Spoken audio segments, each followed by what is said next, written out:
con la cuarta semana con el tema de ética en salud, derecho de los usuarios. ¿Listo? A manera de introducción tenemos que ver que es muy importante la relación médico-paciente y que ésta ha evolucionado a través de la historia. Ya hace miles de años, por ejemplo, ¿no? Ahí vemos una imagen a la izquierda donde un niño es llevado al templo de Esculapio y al lado derecho tenemos una imagen que representa la relación médico-paciente actual.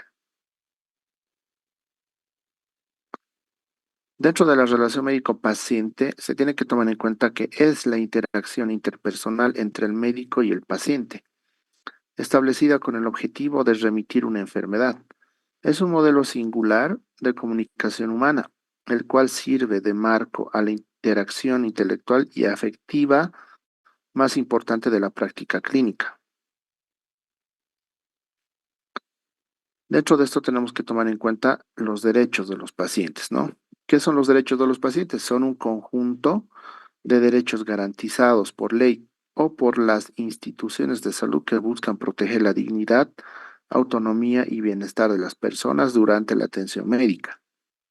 Se basan en los aspectos más importantes de la atención médica, como ser aspectos éticos, científicos, económicos, laborales y sobre todo humanos, que son la razón del ser del ejercicio profesional.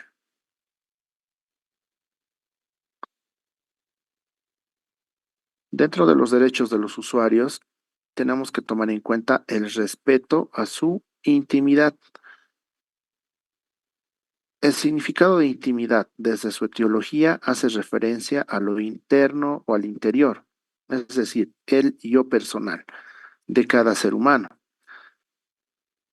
En ese entendido, dice, ¿no? Respetar la intimidad de los pacientes es tanto un derecho para ellos como una obligación para nosotros. ¿Listo? Entonces no se olviden que respetar la intimidad de los pacientes es tanto un derecho para ellos como una obligación para nosotros y para ustedes como futuros colegas. Dentro de los derechos de los usuarios, por ejemplo, está el respeto a su intimidad. Lo íntimo tiene que ver con aquello que, perteneciéndole en exclusiva a una persona o a un grupo, no puede ser usado o conocido por otro, sin que le sea libremente permitido o concedido. Debe ser reconocido por el personal de salud, otorgando valor intrínseco y constitutivo, que confiere dignidad al usuario por el solo hecho de existir. Entonces, esto es algo muy importante, ¿no? Algo que no se tiene que olvidar. Y a la derecha vemos la imagen que representa al historial médico o el expediente, ¿no? Donde todo se debe anotar, todo debe estar ahí anotado, ¿no? Ya van a ir viendo en la carrera de qué partes consta un expediente, qué datos se tiene que llenar, los antecedentes y muchos otros puntos, ¿no? Que nos sirven y que eso se queda archivado en el hospital, ¿no? El ser humano elige con quién quiere compartir aquello que le es más propio. Sin embargo, en la relación clínica, el enfermo tendrá que muchas veces descubrir su cuerpo, ¿ya? Y también su vida ante alguien que no conoce, que va a ser el médico o el profesional de salud, independientemente del área, ¿no?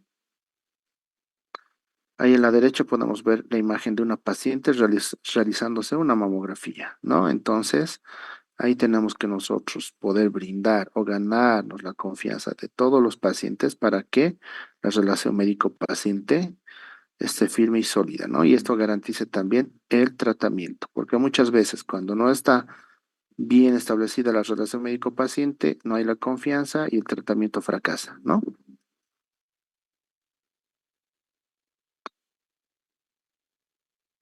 El respetuoso y delicado acceso a la intimidad espacial y corporal de los pacientes se pone a prueba tanto en la entrevista médica como en el examen físico y los procedimientos terapéuticos. La intimidad del paciente está protegida por códigos y leyes que resaltan el trato con dignidad. Ahí a la derecha podemos ver, podemos observar ¿no? La imagen de una mujer en trabajo de parto, ¿no? Ahí podemos ver la mujer, la paciente, dos médicos, una doctora y atrás probablemente el esposo, ¿no? Entonces son momentos que son muy trascendentales para unos, pero ahí estamos nosotros, los profesionales de salud, respetando la intimidad, la confidencialidad, el secreto médico y todo lo que hemos ido viendo en la ética para que esa atención sea de calidad.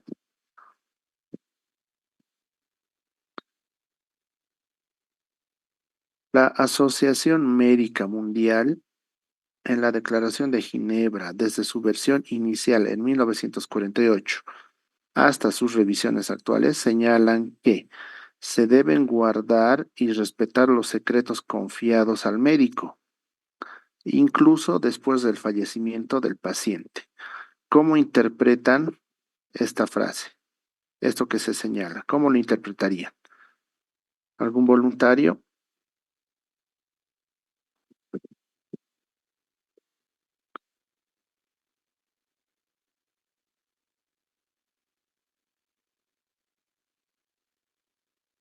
Profe, ¿puedo yo? Digo, doctor, ¿puedo yo?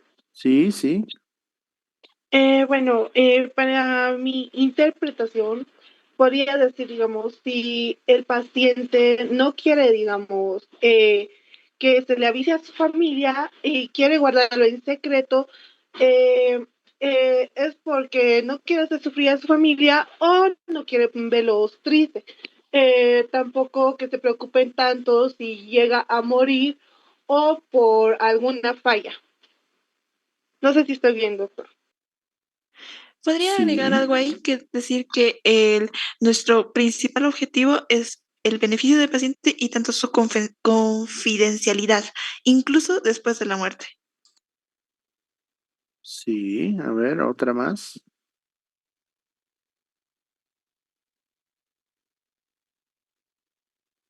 Que debemos tener respeto a su confidencialidad. O sea, si nos está dando algo, no es como profesionales tenemos que guardar la confidencialidad. Exacto. No, a ver, otra vez. Se deben guardar y respetar los secretos confiados al médico, incluso después del fallecimiento del paciente. ¿No ve? Entonces, esto es algo que van a ir viendo y van a ir observando de más cerca cuando estén en la carrera, ¿no? Diferentes situaciones. Ya en la práctica clínica van a poder observar diferentes casos, ¿no? Cada caso que se observa y de eso también van a ir aprendiendo. La información identificable del estado de salud, condición médica, diagnóstico y tratamiento de un paciente y toda otra información de tipo personal debe mantenerse en secreto, incluso después de la muerte. Vuelven a repetir eso, ¿no? La confidencialidad es un derecho del paciente o secreto médico, que es un deber del médico. En sí hacen referencia a lo mismo, ¿verdad?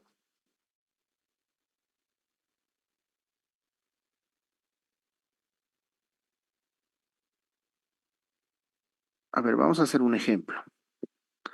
¿Quién quiere participar en esta interacción?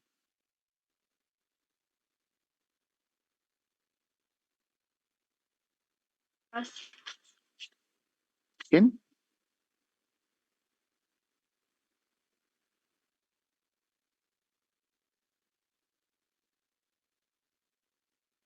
Ya, a ver, ahorita vamos a hacer participar por lista.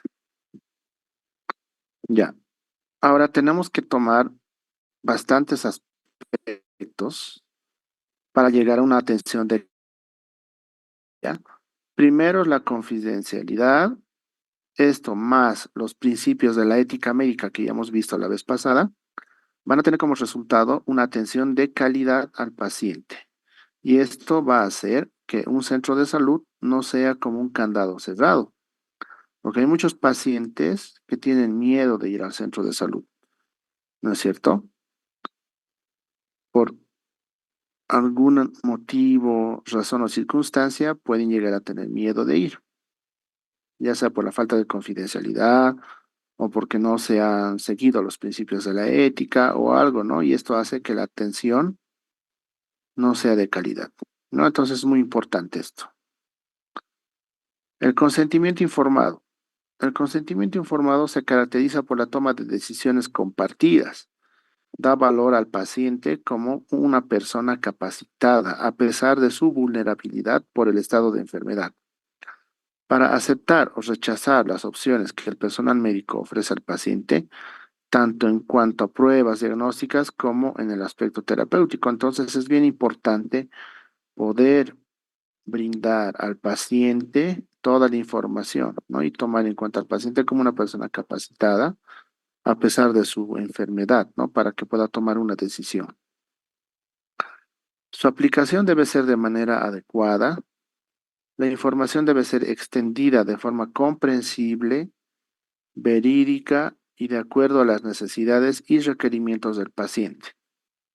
Esta información puede ser verbal o escrita, ¿no? Entonces, esto es muy importante para el consentimiento informado. Siempre deben explicar en palabras sencillas, claras, cosas que sean comprensible todo lo que ustedes quieren transmitir al paciente. No en mucho tecnicismo, no con muchas palabras ni terminología médica, porque a veces es dificultoso hacerse entender, ¿no? Pero sí tenemos que ser y utilizar unas palabras que sean más entendibles para que no haya dudas posteriormente. Entonces, el consentimiento informado es un documento médico legal. En esta se va a expresar la información escrita completa del procedimiento terapéutico o diagnóstico a realizar, así como sus indicaciones, riesgos y probables resultados. Se indica además la totalidad de la comprensión del paciente o sus representantes legales. Ya, como es un consentimiento informado, un documento médico legal, tiene que estar firmado, ¿no? Por el paciente. Puede también estar firmado por los familiares o tutores. Sí, ¿Sí? Ya. yo tengo una pregunta. Sí. Em, Solamente este consentimiento es a partir de los 18 años, ¿verdad? Porque creo que los niños no dependen de sus padres todavía. Cuando son menores de edad, por ejemplo, en el hospital de niño, ¿no? Un ejemplo, y hay un procedimiento quirúrgico para un pacientito que requiere una cirugía. Entonces tiene que estar, ¿no? El paciente, sus papás o el tutor. En algún caso extremo también está presente la Defensoría de la Niñez o Trabajo Social, ¿no? O alguien que pueda tomar la decisión también por el paciente. Y doctor, una pregunta. Si es de que el paciente no estuviera en un estado para poder dar el consentimiento y no contara con familiares, ¿qué se debería hacer? Por ejemplo, eso es lo que veíamos en la parte de la ética, ¿no ve? La vez pasada, que nos dice que, bueno, si una persona no está en la capacidad de tomar una decisión, debe ser seguramente porque está condicionado a que tal vez no esté estable o tenga algún problema fuerte, qué sé yo, ¿no? Un ejemplo, un shock hipovolémico y el médico necesita actuar ya, sin pedir el consentimiento, ¿no ve? Entonces se debe proceder a la atención, precautelando siempre y previendo que su vida no corra riesgo de muerte, ¿no ve? Entonces se puede hacer eso, Disculpe, profesor, tengo una duda. ¿sí? En caso de que el paciente se encuentre envuelto en temas legales, ¿se aplica la confidencialidad del doctor hacia el paciente? ¿Cómo, por ejemplo? A ver. O sea, digamos, si el paciente llega a contarle secretos que no sean muy legales así y que el doctor tiene que guardar y la confidencialidad de ese secreto. Depende, porque hay casos en los cuales hay denuncias, ¿no? Por parte del profesional de salud. Se denuncia a la policía, digamos, ¿no? y se tiene que dar parte y ellos se constituyen para poder hacer la investigación en algunos determinados temas, ¿no? Pero si, si es legal, ¿no? Ahora, si no es legal y el paciente no quiere que su familia sepa, digamos, entonces se tiene que guardar el secreto médico, ¿no? Y la confidencialidad del paciente. Por ejemplo, qué sé yo, un determinado paciente acude, qué sé yo, ¿no? Con una infección de transmisión sexual, ¿no? Y él no quiere que sepan sus papás. ¿Qué harían ustedes?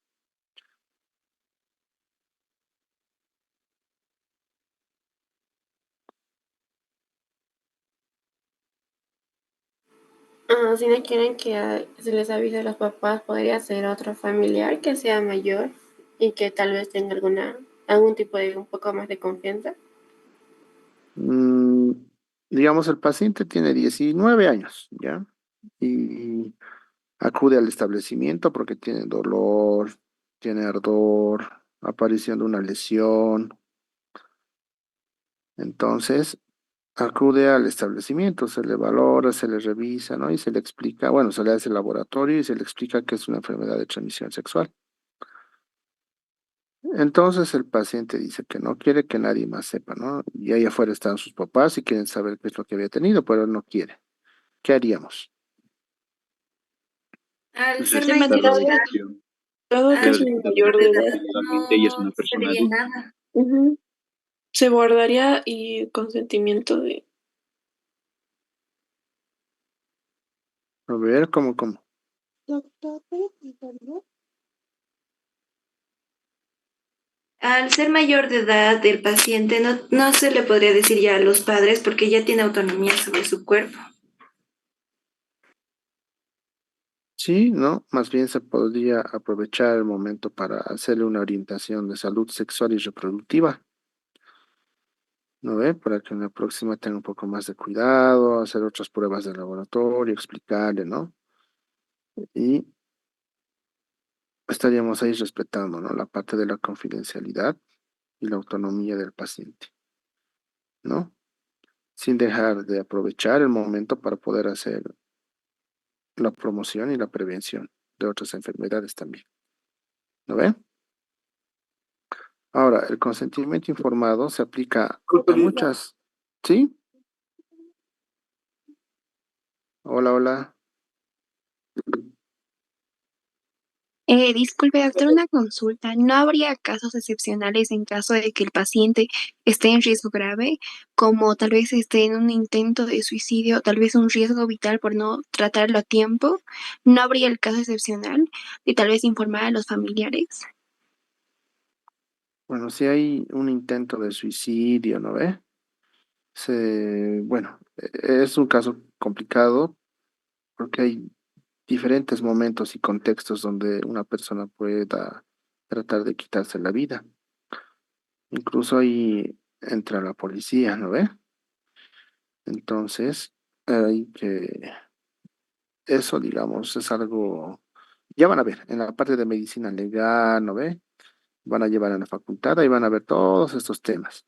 Así como el ejemplo que veíamos la vez pasada, ¿no? De hacer o no hacer. ¿Qué pasa si hago y me denuncia? Pero ¿qué pasa si no hago y se muere, ¿no ve? Es más o menos así. Eso lo van a desarrollar en la parte de medicina legal entrando a la carrera. Es muy interesante, es muy interesante poder llevar todo eso. Disculpe, profe, Sí, disculpe. Tengo otra duda. Y cuando el paciente tiene problemas mentales y es mayor de edad, ¿qué se hace? si hay problemas mentales, eso, por ejemplo, es calificado, ¿no? Y certificado por especialidades que le dan un cierto grado de discapacidad. Entonces, cuando una persona con algún grado de discapacidad o capacidad diferente recibe, ¿no? La tutoría, siempre van a estar con su tutor o con su responsable para cualquier procedimiento, valoración o examen.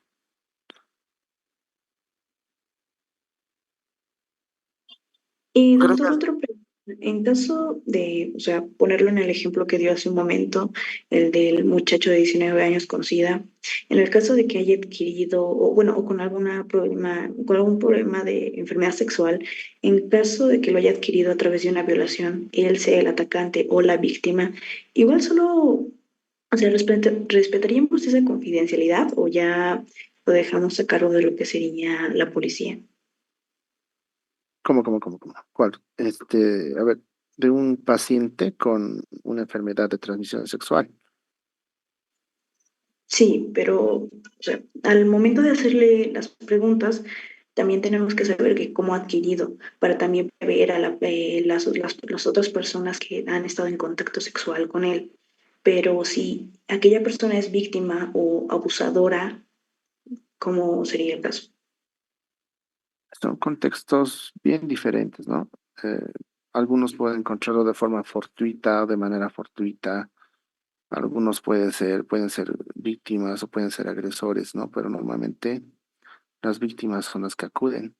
Ahora, en esto es siempre un trabajo multidisciplinario.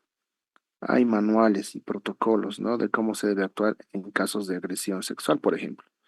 Y ahí están todos los pasos de cómo se debe hacer, cómo se puede hacer, cómo proceder, ¿no?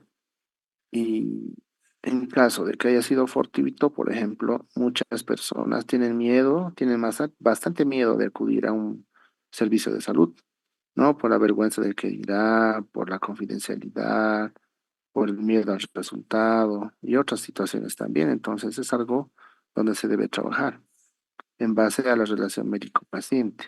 Por eso les decía, ¿no? La confidencialidad más el respeto a la parte de la ética médica van a conseguir que la atención médica sea de calidad. Y al ser de calidad, un centro de salud ya no va a ser como un candado cerrado, ¿no? Sino va a ser más, em, va a ser de fácil accesibilidad. Bueno, los pacientes van a tener más confianza para poder ir a su centro. Pero si es al revés, el paciente no va a ir, ¿no? Y ahí es cuando, por ejemplo, lo que decías del paciente con VIH, del ejemplo, en esos casos, por ejemplo, hay protocolos, ¿no? Para el diagnóstico, la confirmación y la información también, ¿no? Como es un manejo multidisciplinario, no simplemente el médico es quien es el encargado de decirle, ¿no? La respuesta. Y esto entra dentro de lo que es la salud sexual y reproductiva, ¿no? Dentro de la prevención de enfermedades transmitidas sexualmente. Esto lo van a ir viendo ya en la carrera y es muy interesante, ¿no? Esto les cuento, ¿no? Bueno, a manera de ejemplo, porque ustedes son jóvenes también. Y yo soy, bueno, somos profesionales de la salud y todos tenemos que tener la capacidad para poder estar en estas situaciones y poder hacer el abordaje, ¿no? Entonces, como les decía, ahí en el consentimiento informado se expresa la información escrita completa, ¿no? Del procedimiento terapéutico o diagnóstico a realizar, así como sus indicaciones, riesgos y probables resultados. ¿Alguien alguna vez ha sido internado, hospitalizado o le han operado de algo? ¿A alguien del grupo? Ya, sí. Yo, Entonces ahí se dan cuenta y se van a dar cuenta que a veces dicen hay que ponerse en el zapato de los pacientes. Entonces estar de paciente es bien complicado. A mí me da mucho miedo. Ver la aguja nomás me da mucho miedo. Pero ya del otro lado, digamos, puedo operar, puedo no hacer procedimientos, pero estando del lado del paciente, soy muy miedoso, ¿no? Eso es lo mismo. ¿Por qué? Porque cuando una persona está internada, es susceptible, tiene miedo, hay duda, se queda solo tal vez en el hospital. Entonces siempre pónganse en el zapato de los pacientes, ¿no? Para poder atenderlos. Como dicen, trata a tus pacientes como quieres ser tratado, porque en algún momento todos vamos a ser tratados por nuestros colegas, vamos a ser pacientes, ¿no es cierto? Y en esto siempre se debe informar. Todo procedimiento tiene sus riesgos, todo procedimiento. Por más pequeño que sea el procedimiento, tiene sus riesgos, hasta de una sutura, ¿no? Eso lo van a ir viendo en la facultad también, ya en carrera, ¿no? Todo todas las áreas del área de la salud, ¿no? Cómo hacer una sutura, cómo infiltrar el medicamento, cómo administrar un medicamento, cómo vigilar, ¿no? Mientras se hace la administración del medicamento, qué cuidados tener, cómo proceder, la técnica, los cuidados, ¿no? Y para eso siempre es realizar la anamnesis, la historia clínica, ver factores de riesgo, antecedentes, qué sé yo, alergias, todo eso es muy importante, todo, todo, todo. ¿No? Y en eso también en un consentimiento informado entra, ¿no? Porque a veces hay pacientitos o pueden haber pacientes que ocultan información, o si no es ocultar, tal vez se olvidan, ¿no? O tal vez nosotros nos olvidamos preguntar, entonces ahí hay que tener mucho cuidado, todo se tiene que preguntar para disminuir riesgos, ¿no? ¿A alguien le han sacado el uñero, tal vez alguien del grupo? Ah, no. Es doloroso, ¿no? Es doloroso, es complicado. Entonces, incluso hay personas que pueden ser sensibles o pueden tener reacción alérgica a, qué sé yo, a la lidocaína, digamos, o algún medicamento, ¿no? Entonces siempre hay que ver todo eso, ¿no? Por eso es importante el consentimiento informado.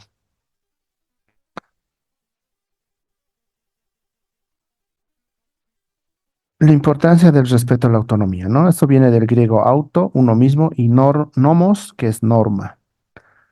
Aquí, por ejemplo, se concibe al ser humano como un sujeto moral capaz de decidir desde su razón y libertad que es responsable de sus actos y quien debe ser respetado como tal. En bioética presupone la competencia o capacidad de decisión en condiciones de racionalidad, información, comprensión y libertad para aceptar tratamientos o para participar en una investigación. Entonces, un paciente es libre de escoger, ¿no es cierto? No se le puede obligar a nadie tampoco. Para que el paciente tome una decisión adecuada, se debe brindar una buena información, sino también contextualizarla adecuadamente. La Declaración de Lisboa dice, ¿no? El derecho a la libertad de elección y a la autodeterminación es algo actual, ¿no? Indica al paciente como adulto competente que tiene la capacidad de decisión acerca de la atención que recibe y los procedimientos que se puedan practicar, ¿no es cierto? Y también se tiene que ver el respeto a la pluralidad del paciente. Entonces, en esto se hace hincapié en lo siguiente, ¿no? Que dice tratar al enfermo y no a la enfermedad. Esto priorizando la atención integral de una persona, ¿no? Considerando que una persona es más que solo unos síntomas o un diagnóstico, sino también sus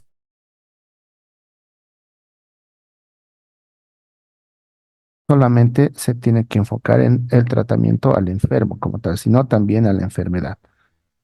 ¿Listo? Priorizando la atención integral de la persona, ¿no? Por eso dice tratar al enfermo y no a la enfermedad, ¿no? Porque el enfermo puede ser es una persona, puede ser un papá, mamá, hijo, ¿no? Y muchas cosas del entorno que también hace que esto tenga necesidades físicas, mentales y sociales, ¿no es cierto? También se debe valorar la diversidad biológica, cultural y social del ser humano. Se debe desarrollar procesos interculturales en salud, evitando todo aquello que pueda ser una barrera para la atención médica. Con esto se promueve un trato digno y humano. Con esto se mejora la comunicación y la confianza médico-paciente. Se permite la adaptación personalizada de tratamientos y con esto se consigue una atención más equitativa y ética.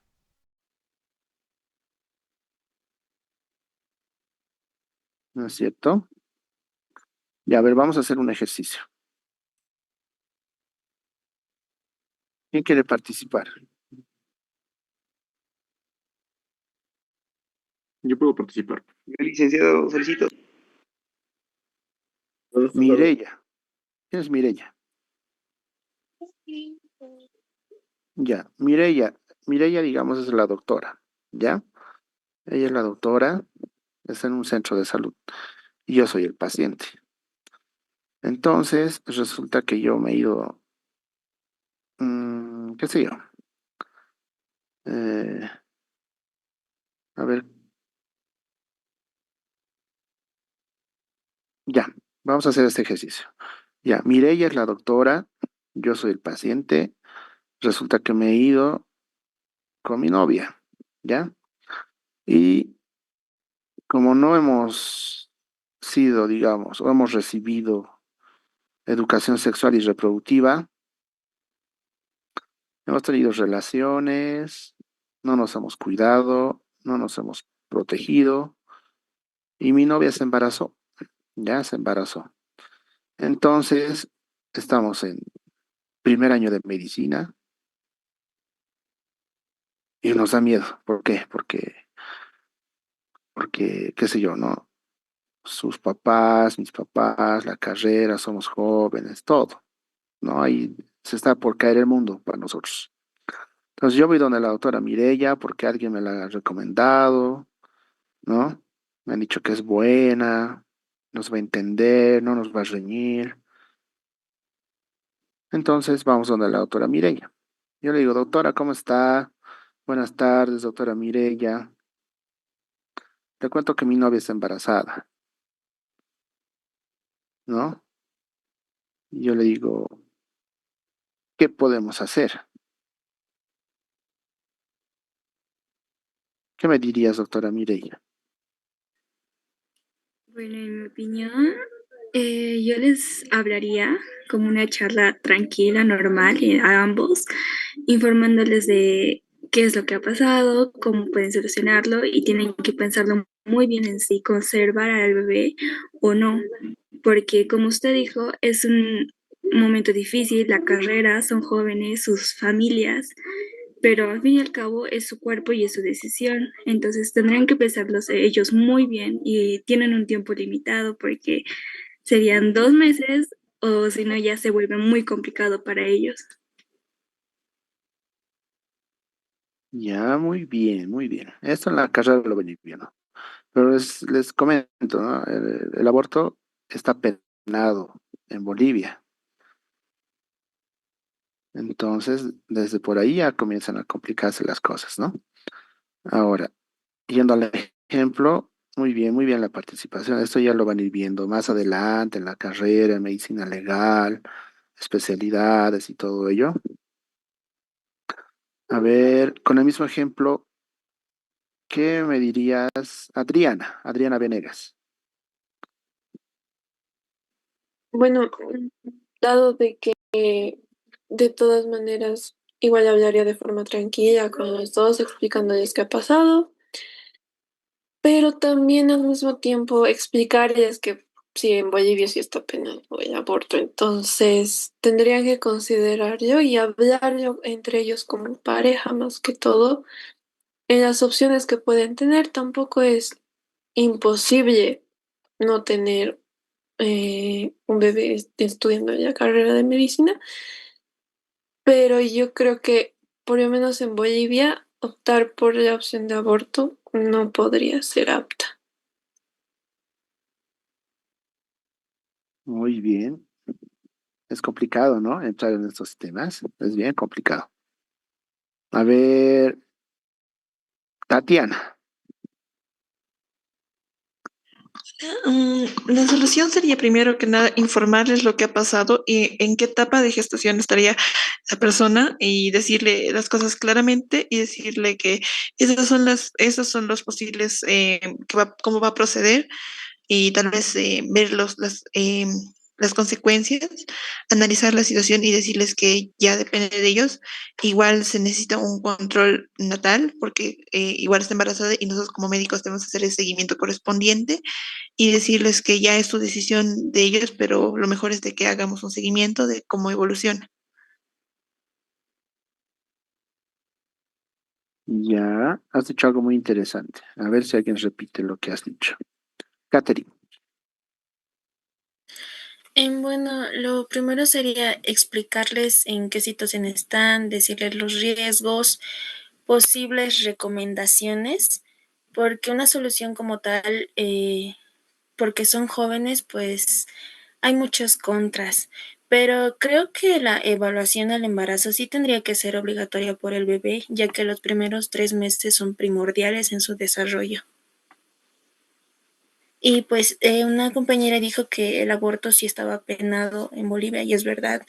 Con eso aún más debería haber el control al feto. Sí, a ver, ya va a ser tiempo, les explico. Bueno, ¿no?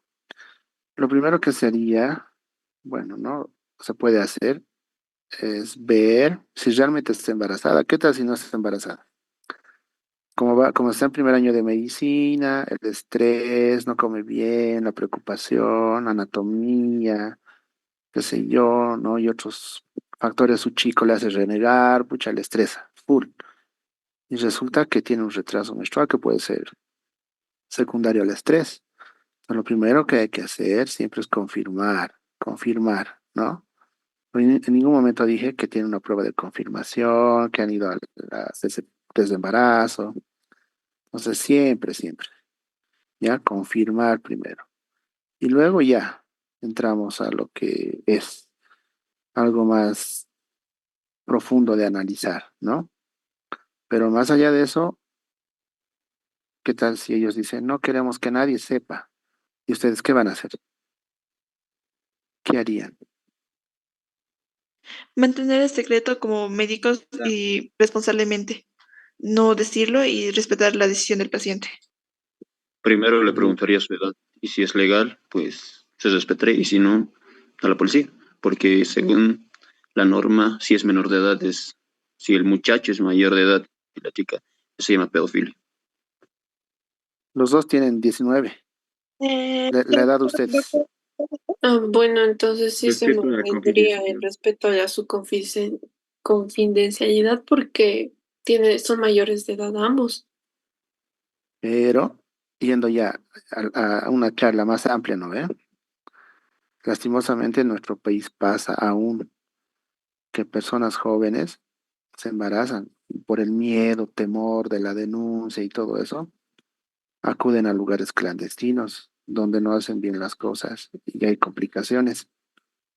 Complicaciones como hemorragia, infecciones, perforación, tantas cosas que se ve y llegan hasta terapia intensiva. Mujeres jóvenes como ustedes con un futuro por delante, ¿no ve? Y todo por no recibir una charla de salud sexual y reproductiva.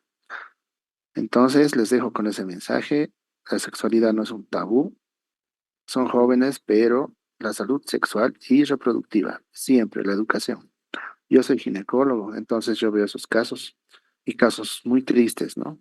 Jóvenes, por no haber hecho una planificación o tener responsablemente una salud sexual y reproductiva y con desenlaces fatales a veces. Y eso, ¿no? Entonces, por eso es muy importante la parte de la confidencialidad, la parte de respetar la ética, y eso va a hacer que la atención en salud sea de calidad para todos, adolescentes, jóvenes, adultos mayores, niños, y ahí se mejora la confianza, ¿no?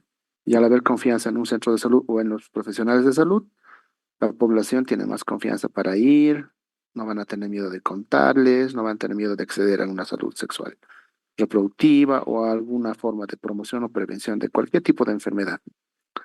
¿Listo? Entonces, que tengan una buena tarde. ¿Alguna duda, consulta, curiosidad?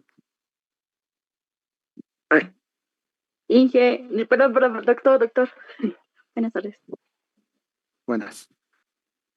Doctor, una consultita. No sé si podría mandar las diapositivas desde el principio. Es que mandaron un enlace en el grupo. Yo me confundí, ya estuve como que media hora ahí esperando y el doctor pues no hablaba. De ahí me di cuenta que era otro enlace más antes y recién pude ingresar. No sé si puede pasar las diapos, por favor, Inge. Doctor, perdón, doctor. Creo que vos estás para ingeniería, ¿no? No, estoy equivocado, perdón, doc. Es que estaba No, tomando clase, pues. no se preocupen. Seguro que traumó con el domingo. Traicionera, sí.